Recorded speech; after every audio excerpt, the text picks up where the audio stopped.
Hi, welcome. I'm Desiree Patno. To Homeownership Day, find your happy place.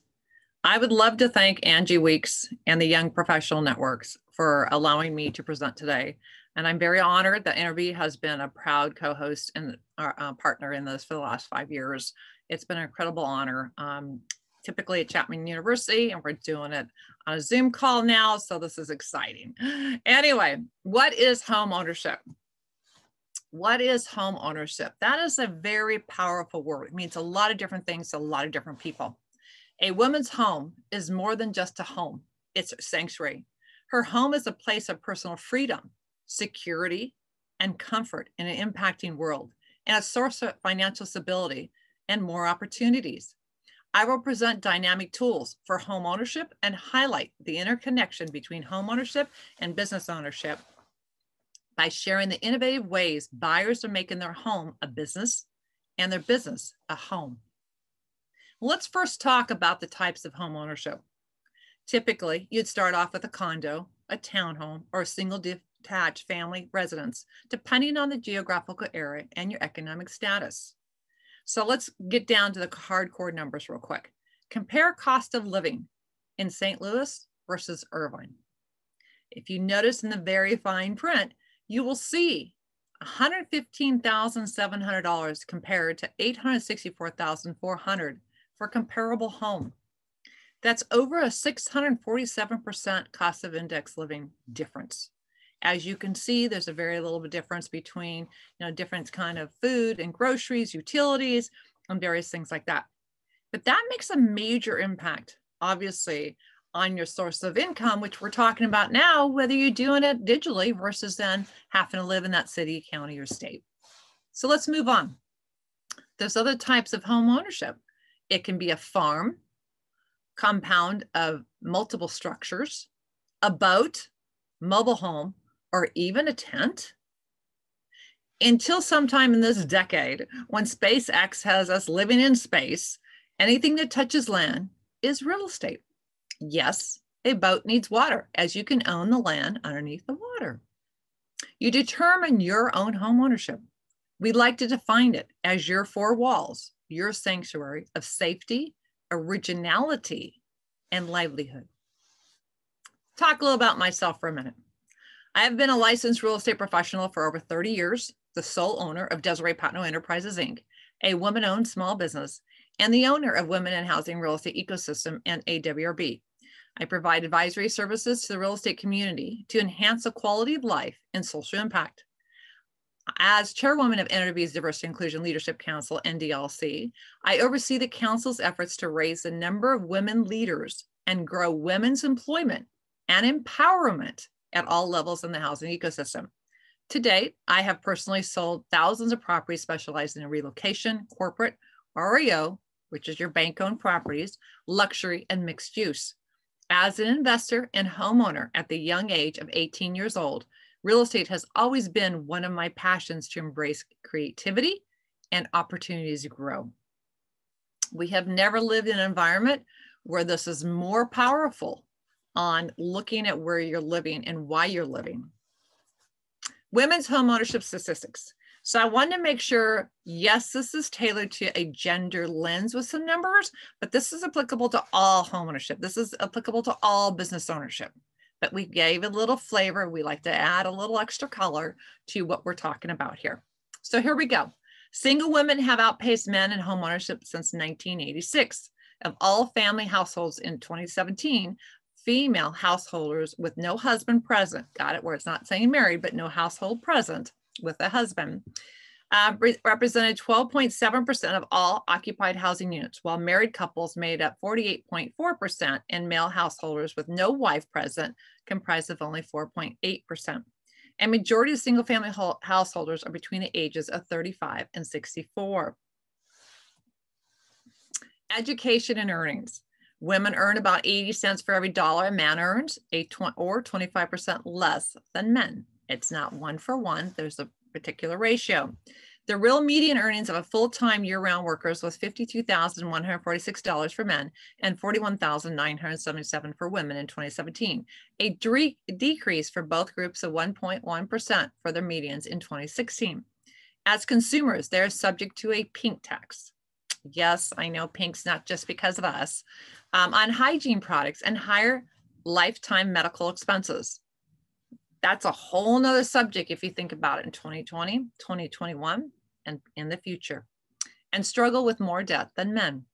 The average annual personal income for college-educated women who married after the age of 30 is $50,415, with $32,263 for women who only have a high school diploma who married before the age of 20. Very important if you think about what we're going through here now.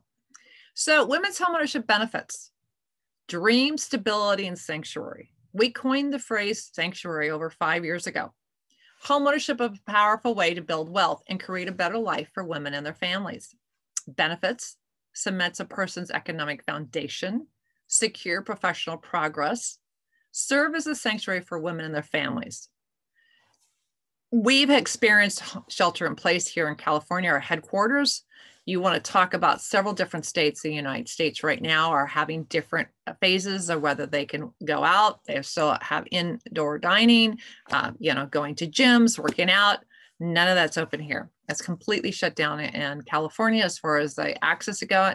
There's a couple little areas that are starting to open up a little bit, but that's a whole nother environment of how geographically it's really a big impact of what's going on right now and will continue to go on, whether it's the coronavirus or the environment, because we have all now learned a different way and different excitement of what that home ownership really means. As women home buyers grow in numbers, they are paving the path for future generations of women to do the same. So benefits of owning a home: mental, physical, and financial. Now, when we thought about this a couple of years ago, coronavirus was not on the radar. Quality of life, aging population, and health was in 2019. So here we are in 2021, and oh, has the world changed. So first we said place to call her own. Assets that cements one's professional progress and economic foundation. We said better life for women and their families, and health advantages. That was a huge play where you used to buy a home. You didn't think about that so much. It was not on the top 10 list when you went out to buy a home or what kind of impact it would have. Stable location for home-based women entrepreneurs to grow their businesses and potentially shelter in place. Very, very different. Think about the picture there, framing your mind and what that looks like. Women desire to own a home to start building their wealth, be close to family and friends. Think about it, sharing the household, only could do in a compound, work in the environment, have the same, what you're going to do, not going to do, as far as, wearing masks and everything else to go with that, sharing responsibilities, who's going to go to the store and all those things. Have a stable house to raise their children. Have a property fit for needs. Love my furry animals. Got to have a place for them. Renovate and decorate their homes however they want. If you live in an association, obviously you're not going to paint it purple. But right now, how many people did not renovate their homes during 2020? What a perfect time too. Or feel that they're truly connected where they live and relax. Relaxing for us meant sometimes for weeks, relaxing was on our front driveway. Couldn't go anywhere, couldn't do anything. Single women are not waiting for marriage. They will make the necessary sacrifices, whether it means taking a second job or adjusting their budgets to qualify for a mortgage. They are living their single lives fully. They are empowered. But also let's talk about the fact that women are outliving men too. So the environment of what women are buying is very different. So the benefits as a sanctuary. A sanctuary is defined as a place of refuge, an oasis, or a retreat. Women value creating a unique space from which to retreat from the outside world. That takes on a whole new meaning, one in which they control the climate, the decor, the layout. One's home is a psychology of space, place to hone your craft and your hobbies.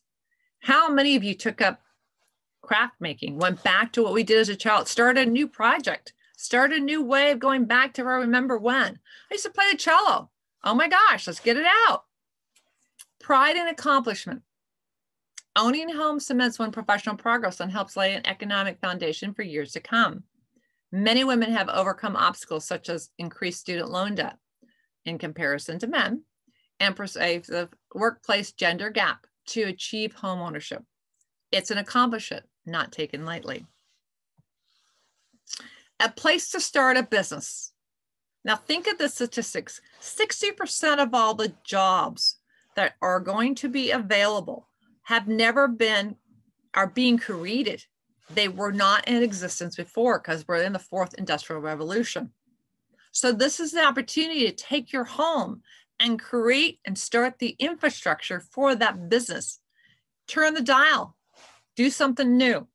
It's time to really dig deep on what that looks like. So you can launch and build a business part-time around your job and family to create extra income or your primary income, pay off debt, or build a nest egg. If you're successful, you can take your business full-time into a home-based career. Providing a stable home for children. More women than men are single parents, and these women with the interests of their children in mind are likely, and aging population sheltering in place with the aging population senior, if able to seek home ownership to provide stability and pass on future wealth to their children. Want a home for the furry companions? Childless women who own pets typically value them as if their own children and will go to great lengths and expenses. I can tell you personally that my nanny never spent the night for my 4 sons that are all adults, but she did for my 3 furry girls. So tells you what I think. Desire to be very close to particular entity or convenience. Starbucks, an airport. Airport, not so much now, but that is a major factor. Less maintenance, more automated and upgraded, willing to sacrifice. Price point for convenience is not as important. Proximity to the widest range of amenities within 5 miles and with the most open space. Rural areas with good Wi-Fi have become the hot ticket. If I don't need to live in San Francisco, I don't need to live in New York to do the same amount of work digitally. We're there. Home buying process for single mothers. Single mothers work with a limited income, saving money, and most likely will be difficult to child-related expenses. If you think about the homeschooling, a lot of daycares were closed and still are closed. So you're adding multiple jobs. Having that environment, to have that space is so important right now. Single mothers want a larger home to raise their children and are looking for long-term growth if possible. Will sacrifice amenities or upgrades for size. This is the perfect time. Prefer a safe, supportive community with a low crime rate, reputable education system, and good infrastructure with basic amenities like transportation, shopping centers, hospitals, and parks. Smart home technology, including security alarms, intercom systems, remote access, and nightlights, will appeal to single mothers. That opportunities to help navigate, to have as if someone were assisting them, is huge. You look at your technology, your green homes, going from the smart homes, going from a $200 million to an $18 billion industry in 10 years. That's huge. So let's compare about home types. Multifamily versus single family rentals. Are single family homes like houses, condos, and townhomes that are owned by a single purpose entity like an LLC and leased to a third-party tenant for rental income. The corporate ownership and third-party occupancy is what differentiates an SFR from a traditional single-family home or homestead. It's also why SFR is considered a CRE investment and subject to CRE rules than FHA rules. So it's very different on how you get loans, how you take care of them, the infrastructure, tax implications, all that stuff is very, very important on why you're buying that home or that infrastructure, where you're going with it. So let's get into a little bit of weeds here. So single family rental, property structure with 4 units or less, 5 or more SFRs makes a portfolio, less than 95% ownership of a fractured condo, and market rate leases, no short-term rentals or vacation rentals. So think about Airbnb, VRBO, whole new market crash, came back, and now Airbnb has just gone hog wild in the rural areas, or something unique and powerful that they can be, and the fact that they can be away from everyone and everything, and they can live in their own little world and be close. So multifamily versus single family rental. A more technical word for apartments, multifamily housing, or MFF, are similar to SFR in that they are both property owned by SPE and leased to a third-party tenant. However, the primary difference is that the MFF contains 5 units or more. So they're contiguous units, 50% or more of space or revenue from rental units, 95% or greater ownership from fractured condos, and market rate leases, and no short-term rental. There's several cities, and there's very logistics about whether you can do a short-term rental. Very, very proper. A lot of people are doing it. And I know a lot of people are making more money off of short-term rentals than doing full-on leases. Very, very popular right now on logistics, eviction rates, moratoriums, here in California, we're going to be going on a year pretty soon. So if you have a tenant that's not paying, you can't evict them, you're stuck holding the back, yet you're still responsible for your mortgage. A lot of tenants in multifamilies have been coming around and saying, okay, well, we're not going to pay rent as a group. Then you're really stuck with a lot of high dollar count there. So let's talk about ADUs, accessory dwelling units. Now, here in the state of California, and I know several states have this, that the state of California ruled that you can have an ADU on up and down the whole state of California. It's huge. When the average age of 49.5 is taking care of the aging population, so taking care of their parents, taking care of their family, and then most likely at that age have young children. It's 3 generations. So imagine if you're a single mother or single, and you were taking care of homeschool, and you're dealing with your job, and you're dealing with your parents aging in place. What are you gonna do? You have the right to build additional dwelling units, whether detached from the home or attached with a separate entrance, or even a garage conversion. Advantages: extra rental income, a home office, aging in place, adult children, or guest house. ADUs can add value not only to your residence, but your life, turning unused space into a value generator. Find your demographics. There are loans available for certain niches of home buyers that may apply to you. Some loans focus on union members, emergency workers, teachers, college graduates, or veterans. So no matter where you live and what type of structure, how you qualify, how the structure qualifies, how the zoning qualifies, what kind of grants are out there. I've seen grants give up to 6 grants per property for buying a personal residence. I have seen coming in and refurbishing a neighborhood, getting rid of the blight. I've seen where they give them tens of thousands of dollars back into that community, into that one project. So you really need to look at what are the advantages and the disadvantages, whether you're buying an opportunity zone. We could go down the list of all these different options, but this is where home ownership or ownership is so valuable. For home-based businesses, women seek home ownership as a stable location to build a home-based business. And ADU provides extra space to allow that business to grow, a safe space to meet clients without them having to go directly into your living space, and a location close enough to be a super convenient but separate enough to provide a distraction-free workplace. How many of us got stuck? I'm here in my home. You get to see all the little stuff going on behind me. Good news is not boring all white. Bad news is that, you have all the little girlies come running in here, my little furry ones. You got the lawnmower going on. You got the trash trucks going by. You have the sirens going around here. You never know when you're not going to be able to have noise in the background. So having that own little space is so powerful, because the focus, the mental focus that we need today is so, so, so important. Additional revenue stream for single women. An ADU can provide an additional revenue stream, allowing a woman to better care for her children and aging adults without relying on a second income. On a side note, the homeowner could play it forward to provide a more home-based living arrangement to single mothers. Who knows? Maybe their kids would be a perfect play date. There's social impact that allows financial impact. So let me put that down.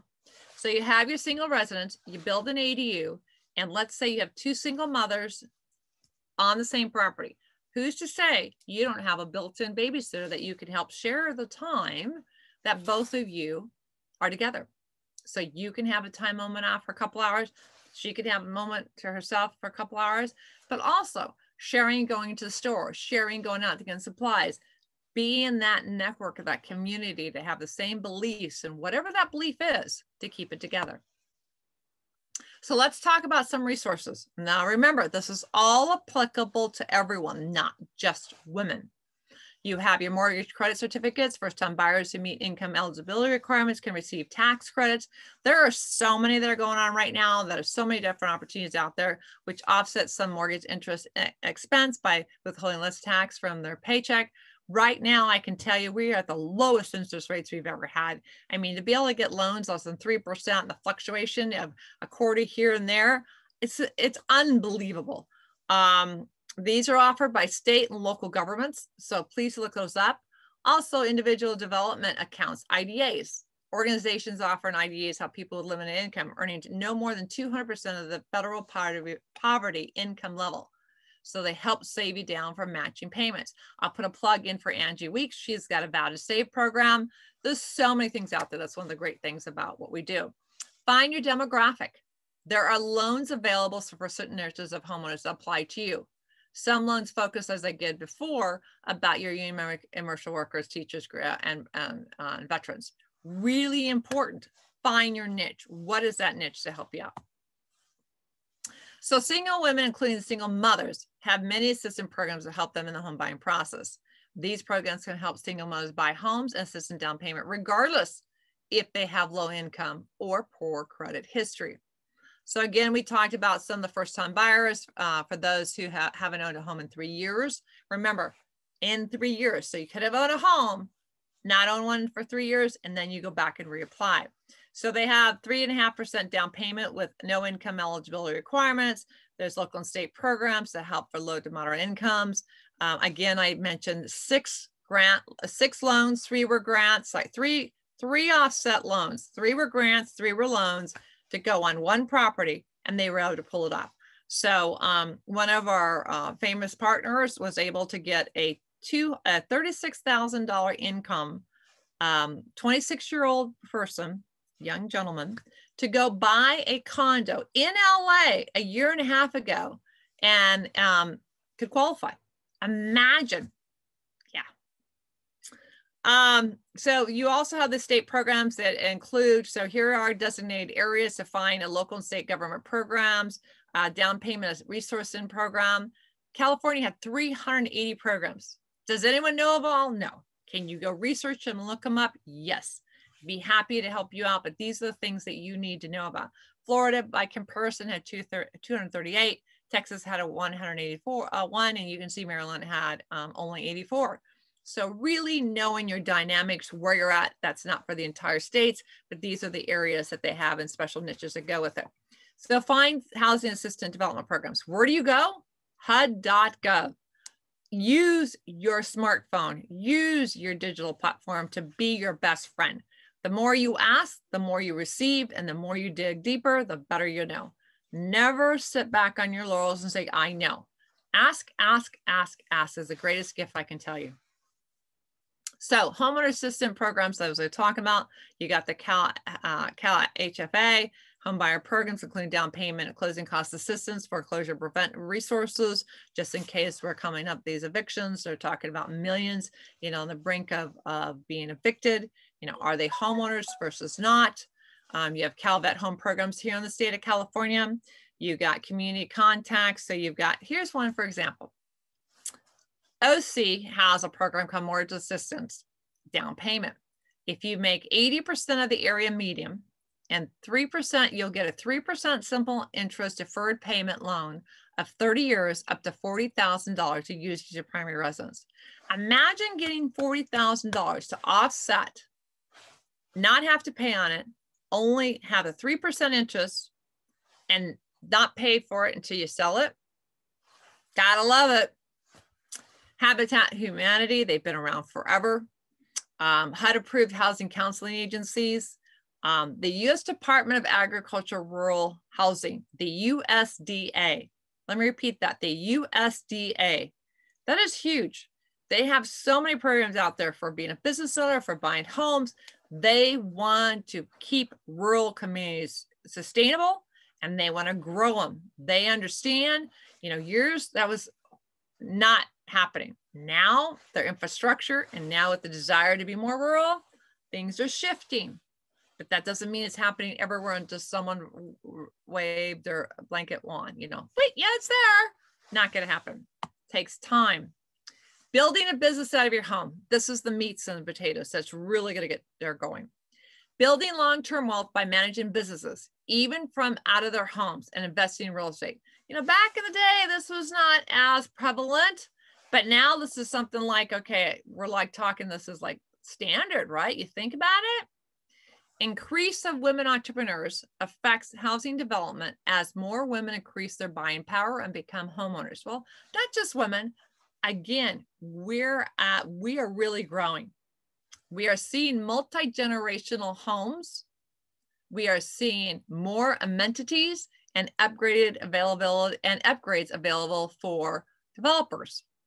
So your multi-gens homes are being built because instead of saying mother-in-law's quarters, you know, very common in the East Coast, very common in the rural areas of building these big homes.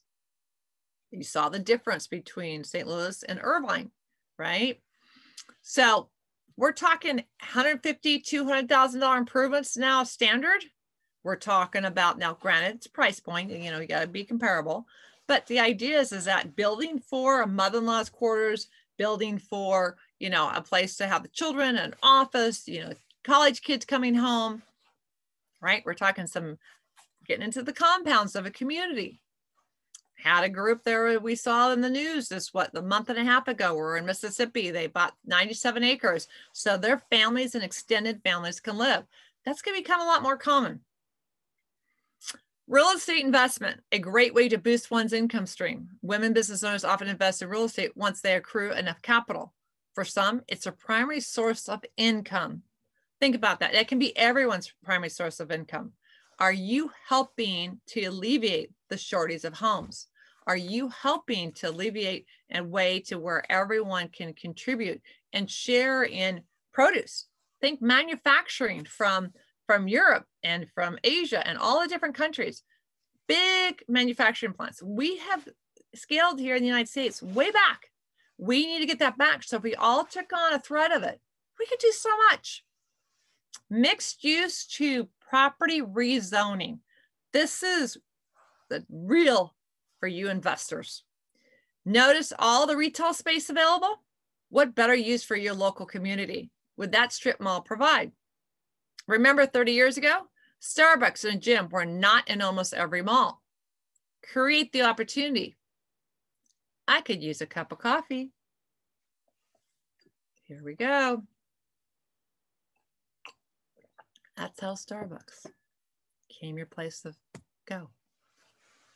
Building a business out of your home continue. Popular methods of investing including flipping homes for profit and buying properties to rent out. I've done several hundred over the years. Great way to make a living, great way to have business opportunities. This time around, things are going to be a lot different. We're doing everything in the pendulum to swing it back so it doesn't get into the pipelines of the banks and they get bought and paid. And most importantly, they get repurposed and they get recycled, and see if we can't save them before they go all the way through the process. Think about putting an ADU on a property as additional income to offset the fact that they lost a job so they can make at least break even. There's a lot of different ways. So according to 2017 Realty Shares report, while only 15% of Americans currently invest in real estate, about 2/3 of women believe flipping as a home is a good way to make money. 72% of the millennial women between 18 and 34 think investing in real estate is a good source of income. And tell me those numbers are growing, leaps and bounds. One of the closing things I want to get over to is natural disasters for the Economic Recovery Act. We have heard so much about the PPP and the EIDL loans from small businesses. Well, you're going to find something I bet you probably don't know a whole lot about, but we've been talking about for years here. Natural recovery loans and financial services, they go up to $2 million with no application or processing fees and no payment for the first year to help rebuild your personal and professional life. Huh? Let's go backwards. It is important to educate you, go back again, about the local, state, and natural resources, not just for getting a loan, but for your businesses, because they're so tied together, so that you're ready to start the recovery process in the aftermath. Here are some relevant information about immediate assistance for disaster recovery loans. Have a disaster. Help kickstart FEMA. We've heard so much about FEMA. Oh, it's FEMA this, FEMA that, FEMA this. But they only stop the bleeding. They literally only stop the damages that are happening at that moment. They're not there to repair. They're not there to rebuild. Stop the damages. So what they have is capacity to completely finance recover homeowners who have suffered damages. The maximum grant amount that their applicants can receive is $34,000, but the average homeowners will commonly be awarded $4,000 to $6,000. $4,000 to $6,000. So now that we've all heard about the SBA PPP loans, bigger picture. Well, did you know that they actually give you money? And I'm going to show you quickly, but they have a timeline of 60 days to file unless they give you an extension. That's typically 60 days. At no cost, a low interest rate disaster loan. It's not a grant. A low interest disaster loan. If you do not own a business, renters and homeowners can borrow up to $40,000 to repair as a renter. Think about it, to repair and replace clothing, furniture, cars, appliances, a renter. $200,000 if you own a home. So let me repeat that. $40,000 I can get at less than 2% interest to replace a car, laptop, phone. Now, this is before we had the 1% PPP loans. But the idea is a renter not necessarily going to go on a business loan through the PPP or the EIDL loans, unless they're an independent contractor. We go through that another day. But the idea is here you can give this money so low that you can help it. Now, you don't have to repeat. Let's be a small business owner. That's the merging we were talking about, the integration. Okay. So I want to thank you all for being part of this. Want to get down, we're wrapping up now. All the data analytics that you saw and 150 more pages of the data analytics that we have. We produce the annual report, and this is what's so powerful. The more you know, the better you can leverage yourself and better you can help relationships to go with it. So here is what we do, the 6 volumes that are out there. And we have, actually, I could go back. They are in D&I, real estate, business ownership. That is also talking about any type of business you own, all the way up to family offices, which are 100 million above. Obviously, a place space that's going on. And then we have aging population. We talked a little about that in your home ownership, what that looks like. STEM. And then also we talked about what the aspirations of the impact's going to be for, if I could even see that, we're there. So you have those 6, and that's what's so powerful. Access to capital. That was the 6th one. See, we were talking about money. All right, sounds good. So how do you get a hold of me? I'm more than happy to talk to anyone. Give me a call, or you have my email at DesireePatno@NAWRB.com or Desiree@DesireePatno.com. We're based, again, our headquarters are here in Irvine, California.